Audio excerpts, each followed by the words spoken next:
don't know we were allowed to do that, but it may work. Something like that, or? No, do it the same as, you have to do it for array methods and sort methods also. Does it give me a shortcut? No, it won't. Okay. Maybe it will. Give me 1 second. Abraham, can I see that real fast? Yeah. Thank you, Abraham. Cool. So solve it all the way through, and I was like, wait, I never grabbed a and x. I just solved Oh. out the limit with x in there. Oh yeah, and you can do it. I'll show you both ways you can handle it. Howdy friends, last week of classes. Hell yes. What are finals on Wednesday? It is right? on Wednesday, What time? 1:10. 1 to 10 Wednesday. Does that sound right to everybody? Yeah, okay, just be a little sanity check on it. Yeah. 1:10 on Wednesday, and I'll have office hours Monday and Tuesday, and probably before when. Usually it's like if you're like needing help on the day of the final, things are probably not helpable in a lot of ways, but I'll be available to you. Cool. So we're going to start with these, and then we're going to finish up the last topic. And I think today everything should come into the picture, and then the rest of the week on Wednesday I'll just give you some review materials, and we'll just be in here practicing and talking and answering questions. That's the plan. So on Friday I left you with these to find the interval of convergence. Remember, that was our problem. Find the interval of convergence. So step 1 was find the radius of convergence. The series we looked at, the general form of the series we looked at, we don't even need the end where it starts on there, is this. So I want to take every power series that I've got and rewrite it so that I can clearly identify what this a sub n is. And this is what I think Abraham was saying. He wasn't quite sure how to actually do that on this first one for sure, and maybe that one I'm not sure, but first thing I'm going to do is notice that they've got this x minus something to a power, and that's this thing here. So I'm going to pull that off to the side. So I've got x minus 3 to the n minus 1. It's okay that these are just off by 1. It doesn't really matter. It's still just a power, so that's not going to affect anything. But out in front, I've got this in front. So to compute our radius, and let's actually look at what this series looks like. So it starts like this. I think we had a definite start. So when n equals 1, I've got 1 over 3 to the 0, x minus 3 to the 0, and then it just starts cranking up. So I'm going to actually write this out and then write this series in a different way. Do you agree that that series is the same as this series?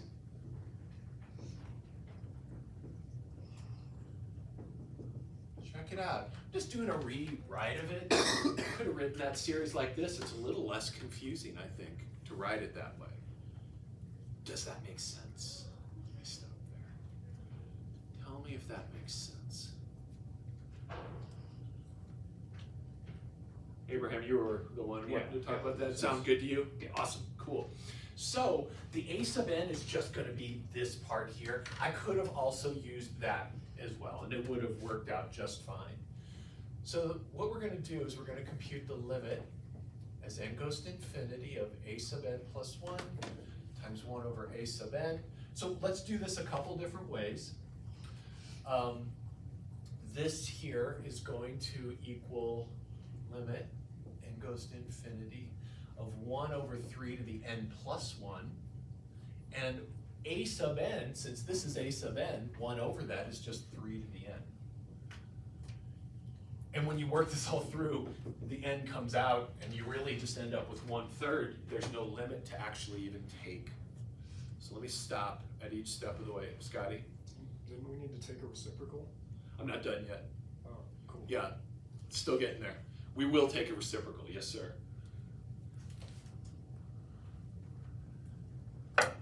I just wanted to make sure we're cool on like doing this part right here.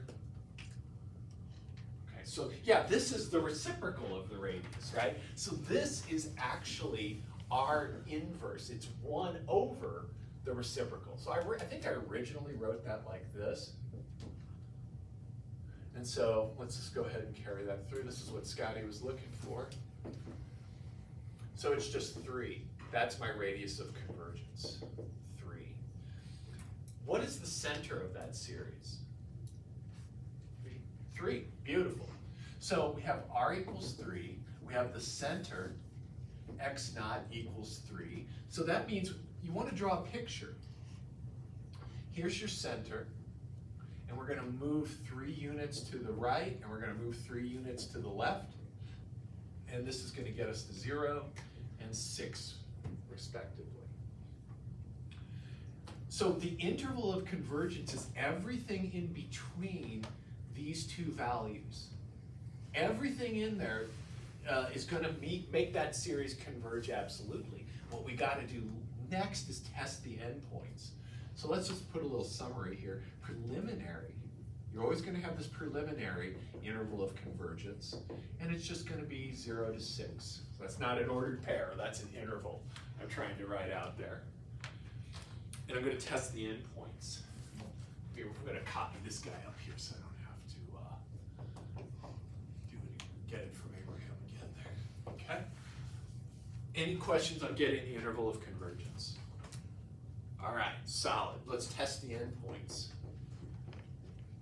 And so testing the endpoints means we're going to replace x with 0. We're going to replace x with 6 in the original series. And then we don't have a power series anymore. We have a classic series like we've been dealing with, and we handle it there. So when x equals 0, this turns into, now let's go with that top one. That's the way it was given. We've got the sum from n equals 1 to infinity of 0 minus 3. I'm going to be real careful with this. Over 3 to the n minus 1. And then I'm going to simplify. And so this could be a very tricky part if you don't see the simplification. The top is negative 3 to the n minus 1. And I want you to see if you believe me when I write that. Check that out. Do you see what I did? Since this is just negative 3 to the n minus 1, this is 3 to the n minus 1, I put them all to the n minus 1. And the reason I did that is because now inside here I have negative 1. So this is sum n equals 1 to infinity of negative 1 to the n minus 1. Does that series converge? No. Why not, Daniel? You're absolutely right. Because we keep adding the negative 1 forever. Yeah, the terms don't die out, right? So a series cannot converge if the terms don't go to 0. That's not enough to get convergence, but the fact that that doesn't happen says that this diverges. It's an alternating series, and one of the conditions that it converges is that the terms die out. So lots of ways to get to this. Diverges by the nth term test, or we could call it, or the divergence test. We've called it both those. And let me remind you what that means. A sub n does not converge to 0, so the series A sub n diverges. That's the test we're using right here.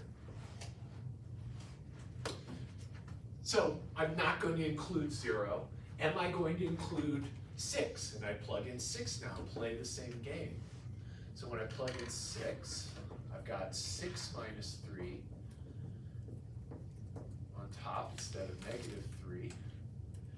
And check it out, that's just 3 inside there. So this series is even worse. We've got just good old 1 to the n minus 1.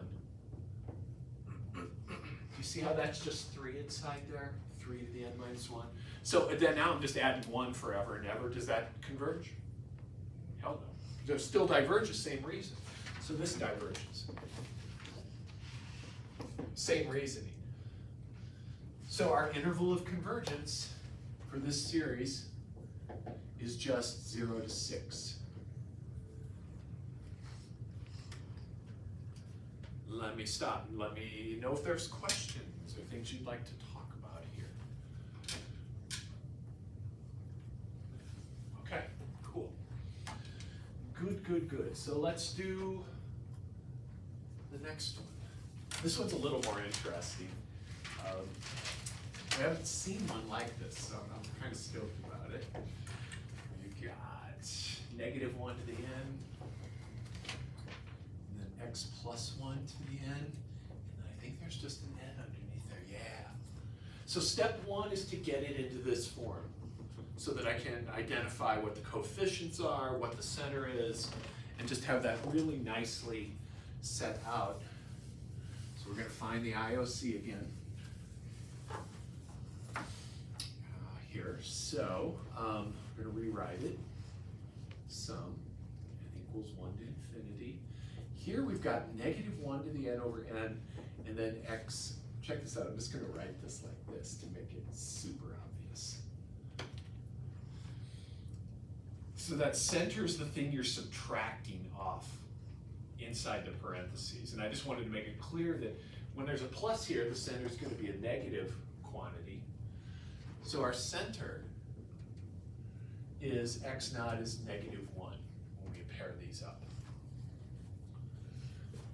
And I clearly get I sub n out of this. Just grab those coefficients. So again, the reciprocal of r, you can put that reciprocal on either side here and it's going to be okay. Let's do this dude here. So that is lim n goes to infinity, -1 to the n plus 1 over n plus 1. This is n over -1 to the n. Let me stop. Whoa, smack in the glass there. And if that's not clear, I'm happy to talk about that. What's going to simplify here? Now we've got those absolute values, which makes life good. What were you going to say, Scotty? It seemed like you were going to say something. -1 to the n plus 1 and -1 to the n. Yeah, those cancel, right? Yeah. So you've got an extra -1. Let's just kind of go through this. There's a lot of different ways you could proceed here. So let's proceed down Scotty's road here. What do these cancel to? You just got one more of those in the top, right? So you've got a -1 left on top, and then over n times n plus 1. The negative inside the absolute value just goes away. So this is just this. And I can take the absolute values off because that's all positive. What is that limit? We've seen that many times. 1. Beautiful. I can tell we're getting better at limits. A couple weeks ago, nobody was answering that right away. We got some mutterings of limits out there, so I like it. So our radius is 1. Because the reciprocal, right? That's the reciprocal of 1 is 1. So once you get that, you're good to go. So our radius of convergence equals 1. Our center is -1. So our tentative IOC is going to be, draw the picture, especially when you got negatives. I think it can help. So -1 is the center, move 1 to the right. We get to 0, move 1 to the left. We got to -2. So temporarily, it's from -2 to 0. We're going to see if either of those endpoints are in there as well. Let me stop. Does that sound okay? Getting that IOC.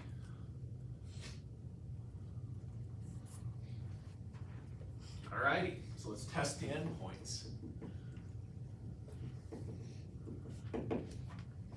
So when x equals -2, what does the series look like? We've got sum n equals 1 to infinity, -1 to the n, -2 plus 1 to the n. This one's going to be pretty weird and kind of good. So we need to simplify because that is not clear what's happening there. Having these two pieces together, not helpful. This is just -1 to the n. Let's take another step, just go slowly here. What does the top simplify to? Yeah, it's just 1 over n, right? Because this top thing, you've got different powers of -1, or the same power of -1 multiplied by itself. That's either going to be -1 times -1 or 1 times 1. Either way, it's 1.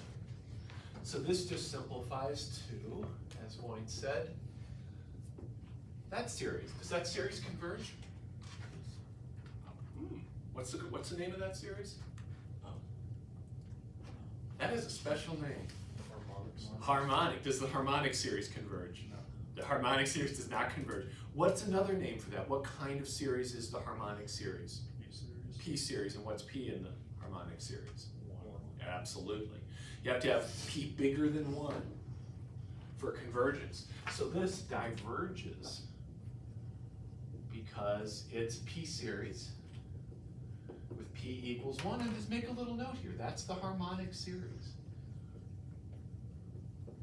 Diverges, and that diverges. That's a good fact to just keep right at your disposal. So we're not going to include the left-hand point. Let's check out the right-hand point, x equals 0. So the series is going to become -1 to the n. That was already there. And now I've got 0 plus 1 to the n over n. That's just 1 to the n. So it doesn't even matter here. So my series looks like this. What kind of a series is that? Another harmonic one. It is close, right? It's not exactly, it's Oh, an alternating. an alternating harmonic, absolutely. So this is an alternating series. So, and let's actually, and exactly like Abraham said, this is the alternating harmonic. So we have to use the alternating series test. We can check that, or you can just remember that the alternating harmonic does converge, but let's verify that for ourselves. So let's use the alternating series test. Had a bunch of conditions. First off, we had something like this. If we had this series, let's just look at it. You have the alternating part and then the non-alternating part. Here, u sub n is just 1 over n. And so we have to check some things. First was, is u sub n positive? Well, yeah, that's good. 2, does u sub n converge to 0? Is that true? Yeah, definitely, right? It's 1 over n, and n's getting bigger and bigger. We do that limit like 5 times every class period, as I feel like. So definitely that. And is it decreasing? If n gets bigger, does that quantity go down? Yes, absolutely. So by the AST, it converges. Cool. So I'm going to include that point, but I got to be careful because there's one other thing I need to address. So we're going to include, let's put our interval up here. So here's -2, here's 0. We are not going to include -2, but we are going to include 2, and we have to make, we are going to include 0, but we have to make a note. Does that series converge absolutely? So this series converges. Does it converge absolutely? What does that series look like in the absolute version? Does not converge. It does not converge. You're right. Absolutely, Abraham. What is that? Yeah, why not? Could you say a little more? You're absolutely right. The standard harmonic series just does not converge. Beautiful. So Abraham looks at that, says when I take off the alternation, it's just the harmonic series. That diverges. So that series converges conditionally. So we're going to make a note here that the convergence at 0 is conditional. And inside here, one thing to keep in mind, that all this stuff in here, this is all absolute convergence. Absolute convergence inside, always. That's the most detailed one we've had yet, the most interesting stuff going on. And that's about as interesting as it can get.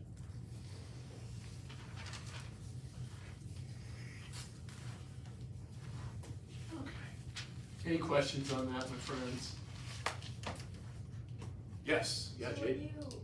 when you write it, do you still keep that one like, I guess like I'm confused with the conditional part. It's conditional, Like I understand how we get it, but with it being included or not included. Like, so you would include it, you just make a little note. okay. That's it. Yeah, you just like, when it's not absolute, you just make like a little side note or something like that. But is this answering your question? Yeah. Okay, cool. Okay, good. Any other questions? All right, home stretch. This is it. This is why you took Calc 2. What's about to happen. Took a long time to get here. So let's say, suppose I have this power series and it describes a function. And this one's nice, centered at 0, so beautiful, so simple.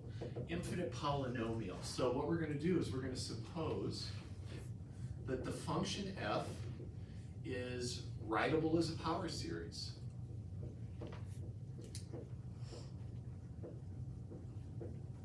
And this one happens to be centered at 0.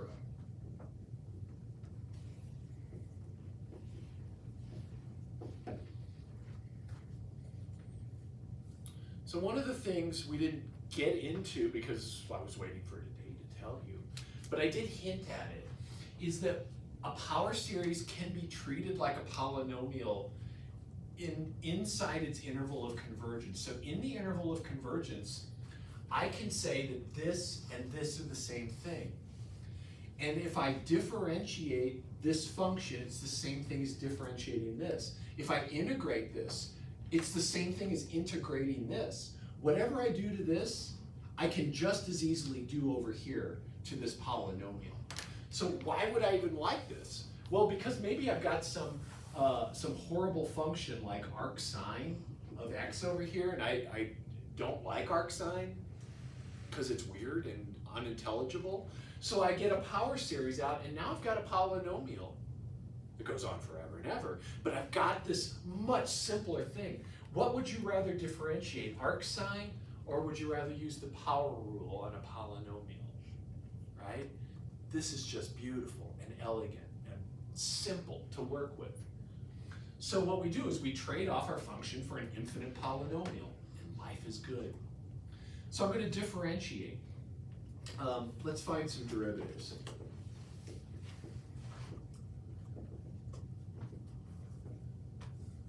So f prime of x is going to equal, what happens to a naught? 0. Thank you. What happens to this next term? a1. What's the next term? 2a2x. And check it out. Each time, each of these exponents is going to come down in front, and the power is going to decrement by 1. So 3a3, 4a4, x cubed, on down the way. Just a power rule. Can you do me a favor and find these next two derivatives, please?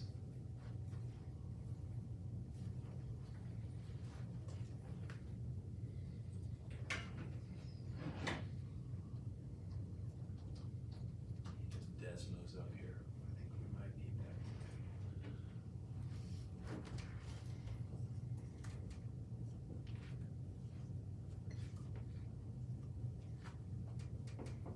You might want to keep track of the products as opposed to like 3 times 4 is 12. Keep it written as a product.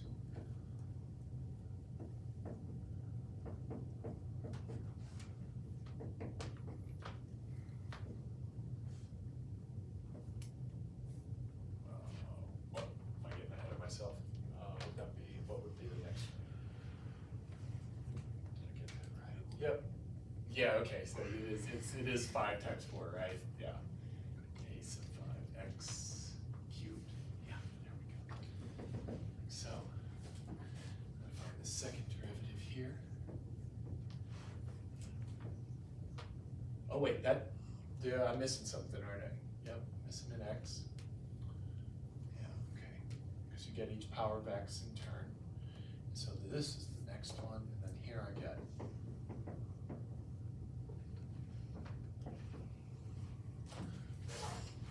And we're gonna do one more. Let's do one more after this, so we really see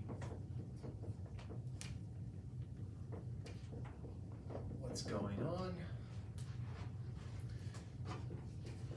That's the fourth derivative. That I'm gonna write the one there.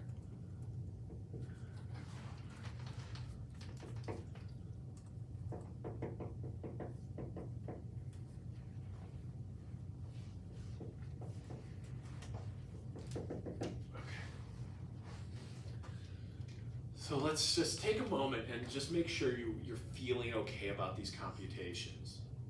It's just repeated power rules, but make sure you're seeing the rhythms that are starting to form because they're really lovely, very simple.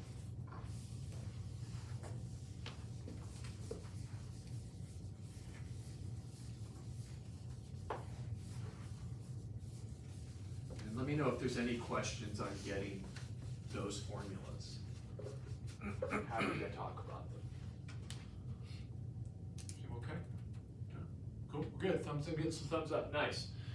So let's now evaluate all of these functions at the center of the power series at 0.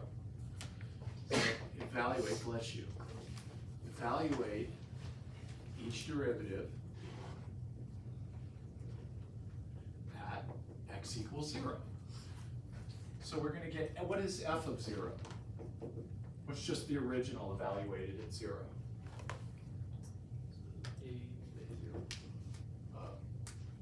A naught, yeah, the guy there, yeah. These all die because x is 0. What is f prime at 0? A1. You start to see the rhythm, right? Notice that at each one of these, everything dies except the first term. So when I plug in 0 to each of these, all I'm left with is that thing in the front. So let's see here. So f double prime at 0 is going to be 2a2. Yeah, 2a2. 3 times 2. And I'm going to put a times 1 in there just to kind of start intimating a pattern. F4 at 0 is going to be 4, 3, 2, 1. A4. And would you believe this? I'm going to try to make a huge leap here, and you tell me if this sounds right to you.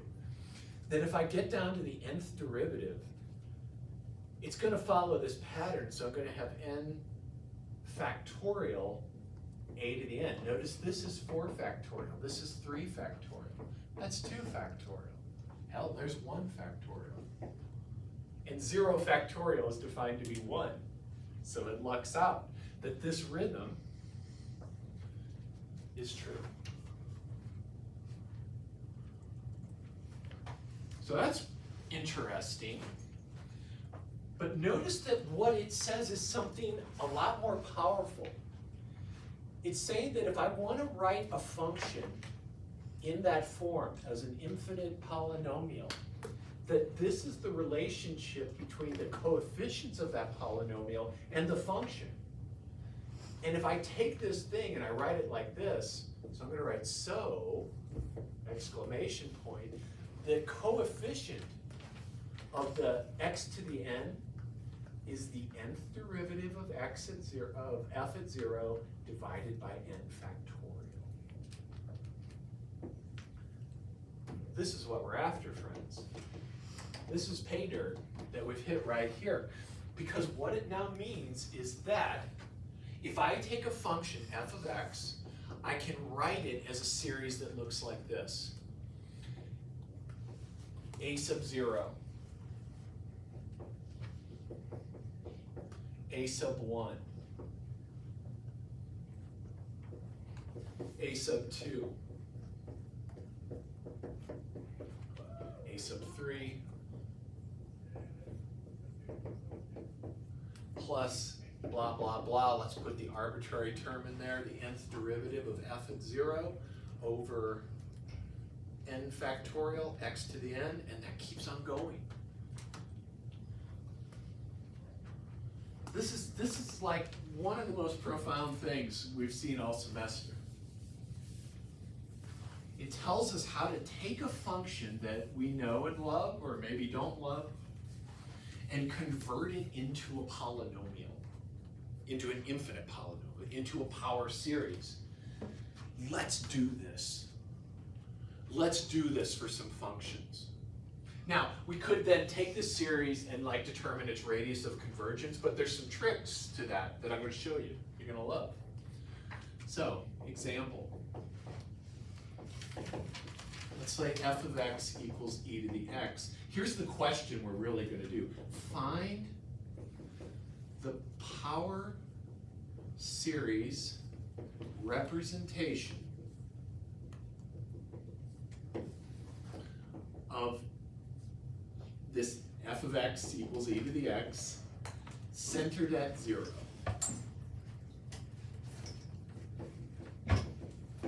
This is called the Maclaurin series.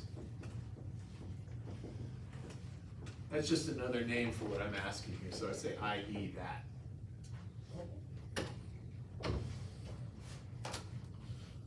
So this thing we're doing, making that polynomial that looks like that, that's called the Maclaurin series for f. We're going to do it here for f of x equals e to the x. I picked some pretty low-hanging fruit because all the derivatives are just e to the x. Right? So this is the happiest one of all. Those derivatives never change. What is their value at 0? 1. E to the 0 is 1. So for our series, here's our crank out the derivatives. Here's evaluate the derivatives at 0. And what we're going to get is f at 0 is 1, f prime at 0 is 1, f whatever at 0 is 1. Dot, dot, dot, the nth derivative at 0 is 1. Cool. Easy. It really does. It really will not get any easier than that. But now I can write the series that represents my sum. So let's write this out and see probably one of the most important power series of all is this one. So e to the x equals f at 0, so 1, plus f prime at 0 over 1 factorial x. Each of those derivatives is just going to be 1, and I'm left with this.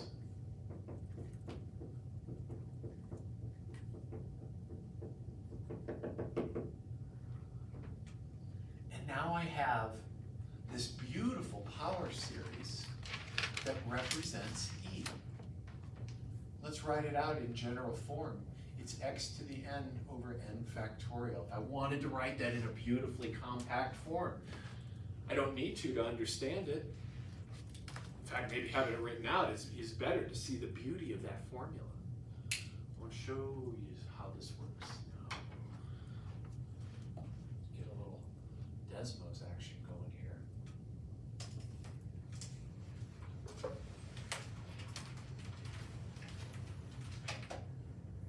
Oh, Sophie, yes. Why do we have to write this one as a power series if what we figured out is it's always going to be 1? Well, it's the coefficients on top. This thing on top is always 1. Oh, okay, but I guess the answer would always be Yeah. So like we wrote this out so that we could see that e is actually this really regular pattern in a polynomial. Gotcha. Does that make sense? Yeah. Yeah, cool. So let me show you how beautifully this works. You can now take this and use this as an approximation for e. The further out you go, the better the approximation. The less you use, the crappier it's going to be. But let's just see that for a second, that what we've actually cranked out is truly a representation of e. So first off, here's e to the x. Bless you. there's good old E. We know what E looks like. Awesome. And now we're going to try to approximate that with polynomials. So here's the first one. Here's just A0. 1. I probably need to type y equals 1 here for it to like really do that. There you go. If you get one number to represent E at 0, it's 1. Notice how it agrees at 0. It doesn't agree anywhere else, but at 0, they agree. The further out you go, the more agreements you're going to have, a larger region. So let's see here, so that's 1. Let's go to, now I can get rid of that, 1 plus x. There's the first two, son of a, geez, 1 plus x, there we go. Notice they agree at 0. But now we have a slightly more interesting representation. That's just the tangent line at 0. Let's go out another term. So the next term is going to be plus x squared over 2 factorial. Plus x squared over, is it going to do an over for me? There we go, 2 factorial. Check it out. Look at how they're lining up so beautifully. We saw this a little bit the other day, and we're seeing it again. Let's do one more. Plus x cubed over 3 factorial. Whoa, that is interesting. You gotta watch what you're doing with Desmos. Things can get crazy fast. Look at that beautiful fit. Now this can never fit perfectly because we're using a polynomial. And polynomials always go up or down at the ends. They either go off to plus infinity or minus at either ends. E does not do that. So what we're going to see is that the further out we go, the more this is going to wrap along this, but it's never going to be a perfect fit unless we're allowed to go to infinity. And then everything is okay. Let's do another one together. Let me just ask any questions on that. I want to keep that up because I want to do a couple plots today because it's super cool to see these plots. There, that's what I'm looking for. Let's do another lovely one. Oh shit, hold on. I want to show you something really cool. I just thought of this. So here's E. You're going to like this. Remember how I said you could differentiate the series and everything works out great? So differentiating this is the same thing as differentiating that. On this side, we know it stays the same, right? So if I differentiate, I get e to the x. What's the derivative on the right? So look, that goes to 0, that goes to 1. What happens there? The 2 comes out in front. Here the 3 comes out in front. 4 comes out in front. Do you see how that just cancels? The 2 cancels, the 3 cancels, the 4 cancels. And I'm literally left again with just 1 plus x over 1 factorial plus x squared over 2 factorial, x cubed over 3 factorial, and so on. If I differentiate this again, I get the exact same thing. That series never changes when I differentiate it because I can keep on going forever. So that's quite lovely. But what I would like to do now is this. At x equals 0. I think we're going to have to talk a little bit more on Wednesday, but that's okay. Because there's too many cool things to tell you. So let's do sine of x. So first thing I need is a bunch of derivatives. So we're going to call f of x sine of x. Could we please crank out the first couple derivatives? How about we go up to the 5th, 6th derivative?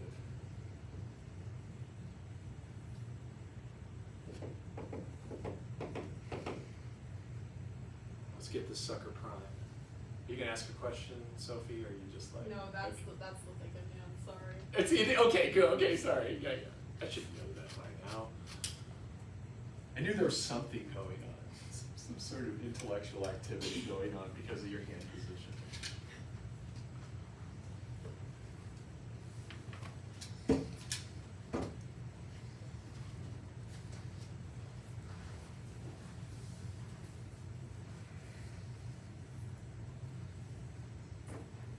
Then, when you get done with that, do them at 0. What happens to those derivatives then at x equals 0?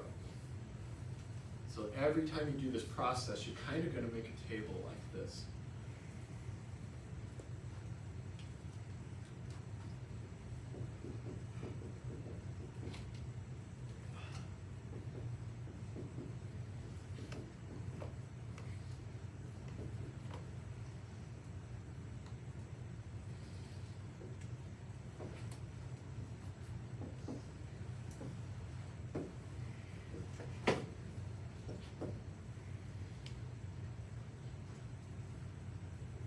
Let's find the rhythm. Make sure we can all agree on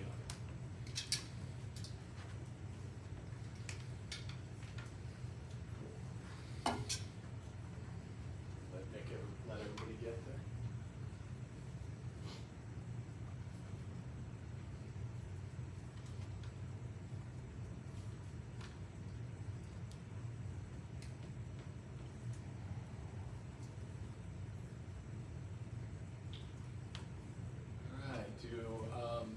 These derivatives hopefully these derivatives rocked out easily for you. When you plug in zeros, you're just going to get 0, 1, or negative 1. Cosine of 0 is 1. When it becomes negative, you get a nice negative in front of the 1. Sine of 0 is 0, so we're all good. Scotty, you furrowed your brow there. Did you have a question about that? Are you checking me out on that? No, I'm checking me. Okay, cool. We good on this? Yeah? All right, so we can write our series.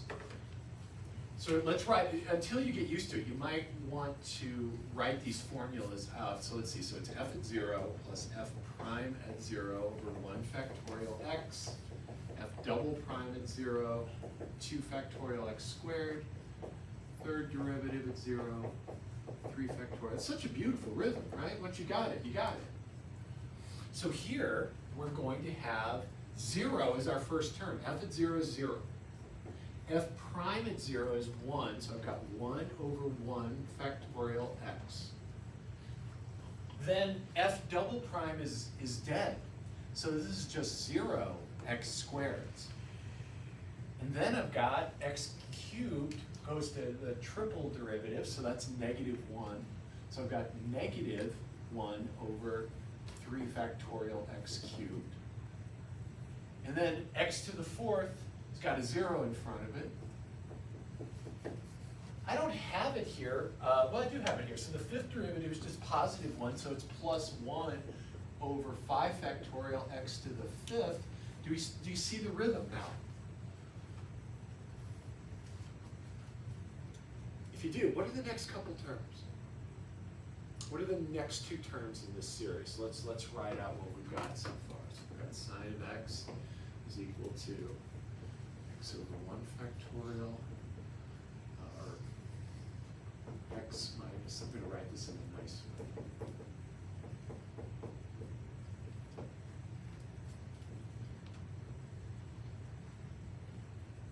What are the next 2 non-zero terms? X to the 7th over 7 factorial. And x to the 9th. Beautiful. And then minus plus from evermore.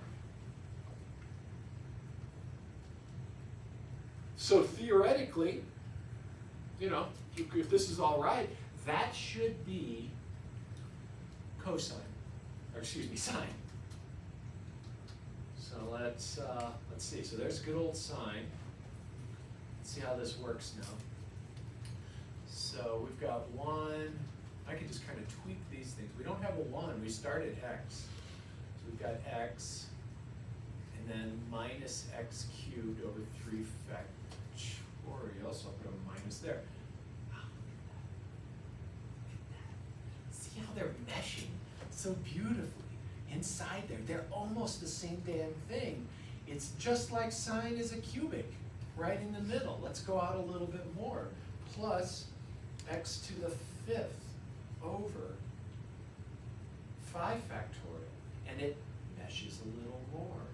Minus x to the 7th over 7 factorial. We got that. Isn't that beautiful? Isn't that just amazing that you can take sine, which is a thing, this is called a transcendental function. It's just can't be written with a formula in any other way besides the name sine. Except, if I'm allowed an infinitely long formula, I can use sine. So let's actually just do a quick approximation. This thing is supposed to be sine for all x if I go out forever, but I can use this to approximate. So let's just see if we can approximate. So for x near 0, sine of x should be approximately x minus x cubed over 3 factorial. And you saw how well that worked. Let's just pull it back so you can see, right? You couldn't go out too far. This only worked when we were close inside there. But let's find out how good it does. Let's take the sine of a half. I don't quite see it there. So I'm going to need a calculator, friend. You're going to need your calculator in radian mode. Definitely got to be in radian mode. So let's find that. And then can someone, and I could probably do this myself, if I take 0.5 minus 0.5 cubed over 3 factorial, that we can actually do. I'll work on that while somebody's trying to get me the truth up there. That's like, is that an 8? Here. I wouldn't mind having some calculator. Have that one too.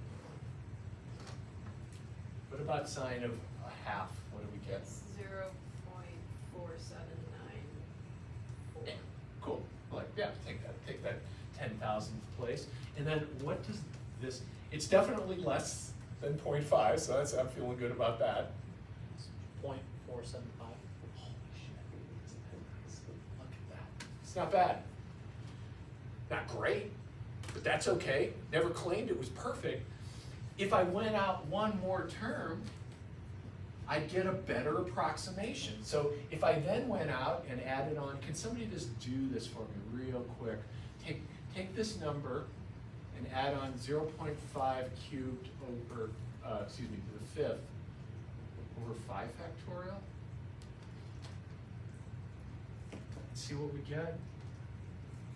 Hopefully we're meshed. I kind of feel like we're going to match those first 4 decimal places for sure. But I don't know. I most certainly cannot do this in my head. I don't know what that is.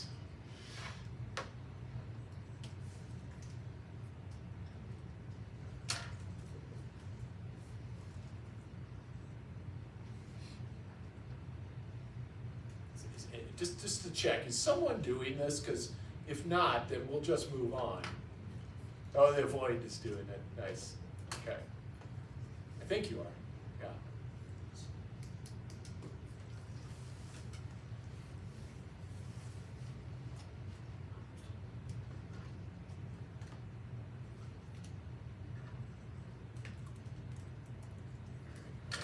Okay. I'm getting my calculator out now.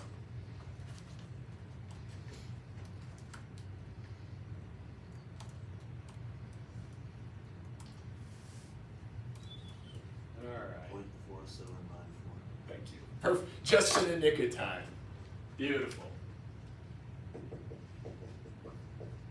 Good enough for me. Pretty cool. You need more decimal places of accuracy? Move out a couple more terms.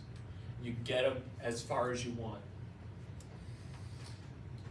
All right, friends. So let's write out what we have here. You're going to want these on a sheet. You're going to want to know these for the rest of your life in some way. These are just good conversation starters at a party. You say to someone, hey, do you know the Maclaurin series for e to the x? Let's just write that out.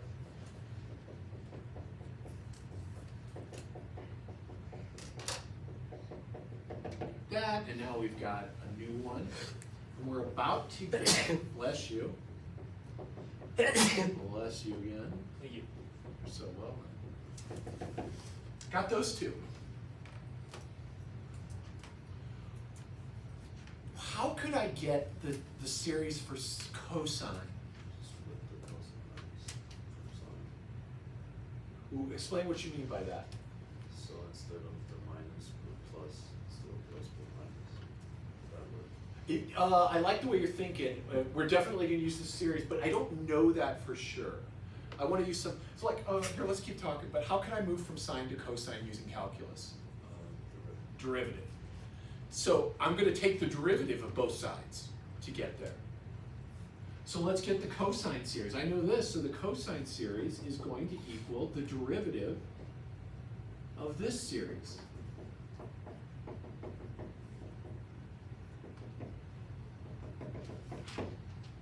Let's do it. Derivative of x is 1. What does the derivative of this become? X squared. 2 factorial. Do you see that? How the 3 comes out in front and cancels with the 3? Wow, that was magical. Do you see how the 3 comes out and cancels with the 3 factorial? The 3 there? Then the next one, the 5's going to come out and cancel there. So I've got plus x to the 4th over 4 factorial. Minus, and then what's the next term? Can we just, what's the rhythm? X to the 6th over 6 factorial. Beautiful. Plus minus forevermore. There's our cosine series.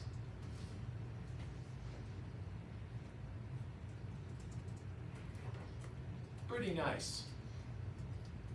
Let's do another one together. Ooh. Well, not yet. Yeah, not yet. Not yet. Not yet. Let's do a raw one. Let's do natural log. This seems like it's going to be painful, but it's not going to be. So let's find the Maclaurin series for natural log of 1 plus x. So when I say Maclaurin series, this immediately means the center is 0. We're going to talk about a more general version of that just a little bit, or probably mostly Wednesday. We're going to find this. So I'm going to say f of x equals that. I'm going to start cranking out derivatives. Let me help you get started.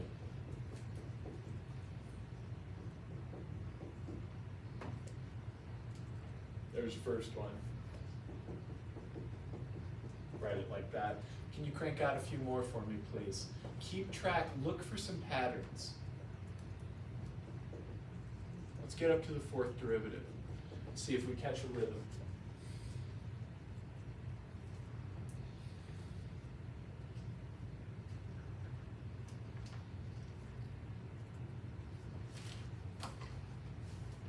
So chain rule, right? Still got to remember Calc 1 and stuff.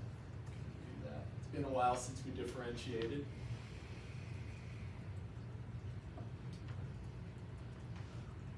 So yeah, you're going to keep getting a new number out in front each time. Don't combine them. Keep the list of things you're multiplying to help see the rhythm a little bit better. So I'm gonna do this right now too.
agreement with me on that? Cool. It's got a nice rhythm, right? There's actually, it's pretty good. Gets even better when we plug in zeros. Let's do that next. So let's plug in f of 0. What is the natural log of 1?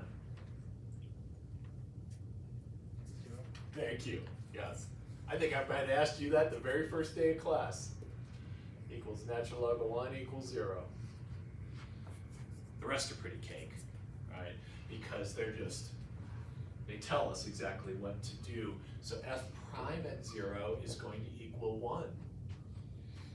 1 to the negative 1, right? When you put in 0 here, these all just turn to 1. Notice that each of these pieces, when x is 0, is just 1. 1 to any power is 1. So all those are going to turn into 1. What we're going to be left with is something more interesting. Looks like a factorial that is changing sign. So let's see, what's out front here, that's still negative 1. But then f triple prime is going to be positive 2 factorial. F4 is going to be 3 factorial, but negative. And we could probably hypothesize of the rest of this here. Let's just write it out. Now we got a rhythm.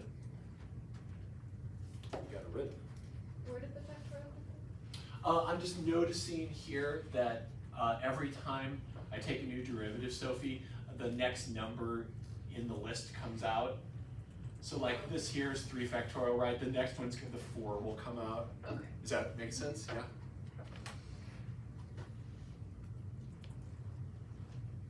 Any other questions? Because we're about ready to write the series. Let's do it.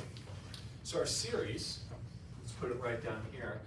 Natural log of 1 plus x equals f at 0 plus f prime at 0, which is 1, over 1 factorial times x. Let me write out what I'm doing under here so that, because you're not quite used to this yet, so. And then I'm going to do f double prime at 0 over 2 factorial x squared. And I'm going to write this all out, not do any simplifying for a moment. Oh wait, that's still negative 1 over 2 factorial x squared. And then I'm going to go to the third one, so f third derivative at 0 over 3 factorial x cubed. Notice how the third derivative is 2 factorial. And then I had this 3 factorial I copy over, and I get x cubed. And now I'm starting to catch the rhythm quite well. Look at how that, see that goes up there, that goes up there, that's going to come up here. And then I'm going to have one more factorial underneath. And then it's going to change sign each time. Once you get the rhythm, you're good to go. So let me stop.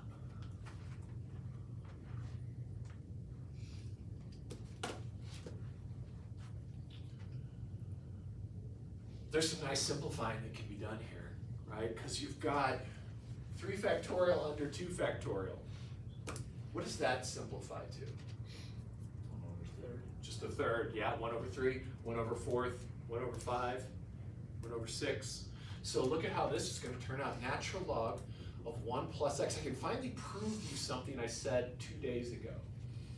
So natural log of 1 plus x is going to equal, or maybe longer than that, x minus 1 over 2 x squared plus 1 over 3x cubed minus 1 over 4x to the 4th plus 1 over 5x to the 5th minus plus forevermore.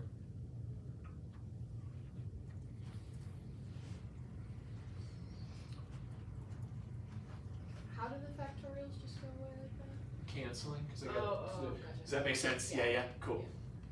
Good to check in. What does the natural log of 2 look like?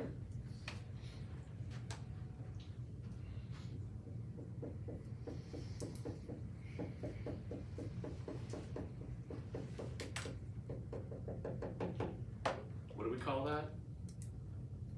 What's this series? Alternating harmonic? So the alternating harmonic series, we know what it adds up to now. The natural log of 2. It has a sum. That's like 0.707, something like that. So we actually now have gotten one of these weird-ass sums completely in our control by using power series. So they might want to just, it's a cool little fact you can toss out at the right moment. Maybe you'll be on Jeopardy one day and this could be, what is the natural log of 2? They give you the sum of their alternating harmonic series. What is natural log of 2? So I don't know what the hell else I was going to write there. I'm just very excited about it because it's so beautiful and powerful and utterly fucking amazing. But there's one more thing. I want to show you something even more fucking amazing than this and that. Today's the day this happens, so let's just do it. Take the time now while I've got the excitement brewing. You don't quite know what's coming yet, but you're gonna like this. And this is gonna be something you'll remember for the rest of your life. You might even get a tattoo. You wouldn't be the first math person to get one. If you're a math major, you might contemplate it because it's been done. So what is this number? I. Square root of -1, right? So this is called an imaginary number. It's so terribly named.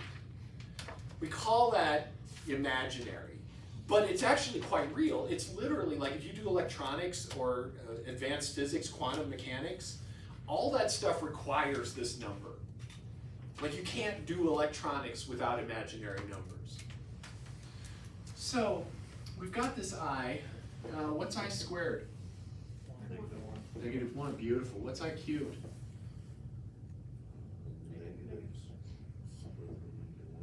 Yeah, so yeah, it's I squared times I, right? So it's just -I. I to the 4th is then what? +1. What's I to the 5th?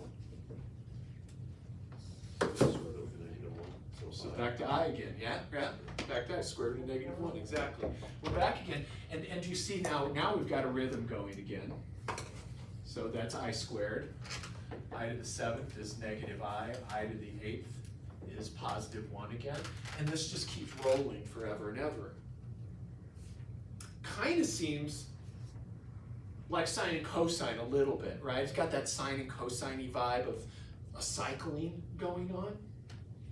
That is not a coincidence. We're going to see why in just a second.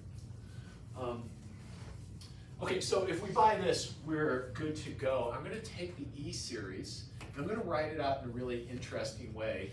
I'm going to make that X a box. So this is 1 plus box squared over 2 factorial plus box cubed over 3 factorial.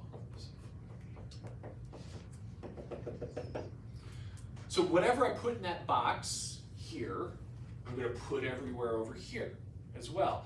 So like in some ways I could easily find the series if I wanted 2x. What is the series for e to the 2x? I just plug that in here and simplify it. I know the series for e to the 2x, but what I want is the series for e to the ix.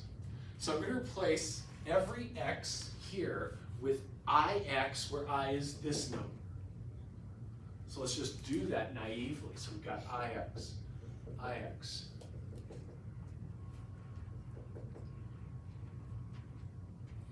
And let's simplify a little more. So this is going to be 1 plus ix. What does this simplify to, this term? -x over 2 factorial. Yeah, exactly. Because it's I squared, and I squared is -1. And then the next one, I just multiply by I again to get to the next term, right? So I go to x cubed over 3 factorial, but with a minus I in front. Multiply that by I, and you're back to +1. X to the 4th over 4 factorial. And then plus I, so multiply by I again. x to the fifth. I'm going to do a few of these. Then minus, multiply that by I, turns into negative 1. Then minus I x to the 7th over 7 factorial. And let's just go all the way up to the 8th. And then the shit just repeats all again. We've got 2 repetitions. Let me stop so you see what's happening here.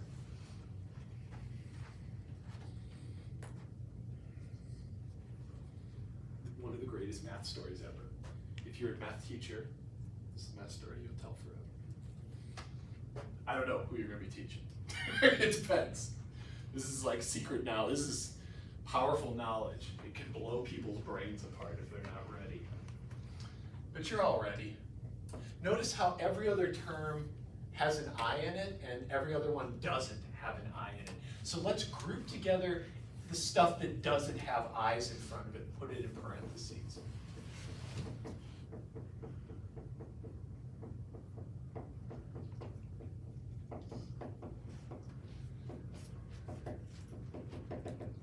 So that's just all the stuff without I's, and then this stuff has I's in it, so we'll pull an I out. I got I times x minus x cubed over 3 factorial. I hope you're starting to see something.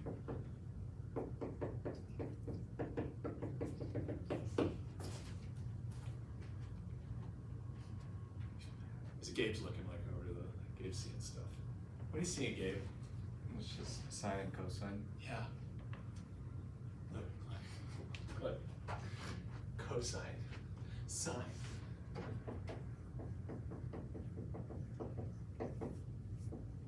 This is called Euler's identity. Probably Euler's formula, actually, because the identity is a very special version of this.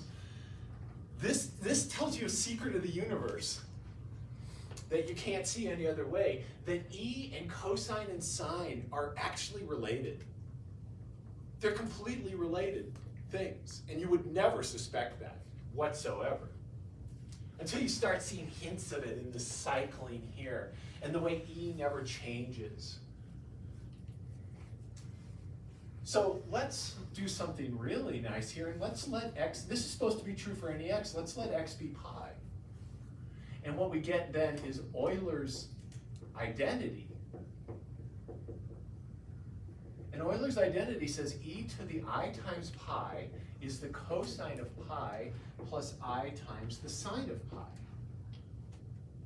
What's cosine of pi? -1. What's sine of pi? 0. Fuck yes. So e to the I pi equals -1. Or, the way Euler wrote it, e to the I pi plus 1 equals 0. 5 most important constants in all of everything we do in this world, mathematically, physics. The 5 most important constants. 0, nothingness, literal nothingness. 1, the first thing away from nothingness, right? First there was nothing, and then there was a clap, or I don't know, some God made shit, right? And it came from nothing, something, 1. Pi, the circle, so beautiful, everywhere. I, crazy shit. E, can you do calculus without E? I don't think so. So friends, this, and like literally, I have seen at least 3 people since I've been here, I guess it's not that many, but get this tattooed on their body because it is just one of the most beautiful things ever.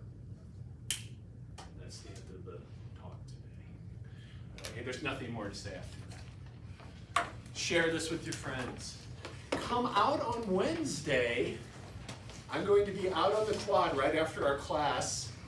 And I'm going to have a bucket of chalk, and you're going to come out, hopefully, and draw some math in front of the Student Center. Yes?